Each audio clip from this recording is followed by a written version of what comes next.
আমরা আজ না হয় কাল মরতে হবে। এখানে যে বৃদ্ধ মারা যাবে তা কথা না। আমি হাসান ও আজকে কি করতে পারে, মারা যাইতে পারে, আপনিও মারা যাইতে পারেন। কিন্তু আশ্চর্যজনক হচ্ছে যে কাপড়টা পরে আপনাকে আমাকে বিদায় নিতে হবে, যে কাপড়ের কাপড় বানায় সেটা বিক্রি করে দেয়, সে নিজের কাছে রাখে না। যে কিনে সে ইউজ করে না, আর যে ইউজ করে সে জানেই না এই কাপড়টা তার জন্যই বানানো হয়েছিল। কথা ঠিক না? যেমন জুব্বাটা যখন বানাচ্ছিলাম আমি বুঝে গেছি এটা আমার জন্য বানানো হয়েছে।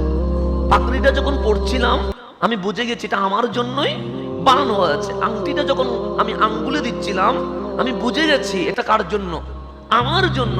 কিন্তু আমার কাফনের কাপড় কোন দোকানে আছে এটা আমার জানা সম্ভব নয়। তা আমার আল্লাহ বলছে, বান্দা তোমাদেরও এই লাইফ আছে, হয়তো ডাক্তার হবা,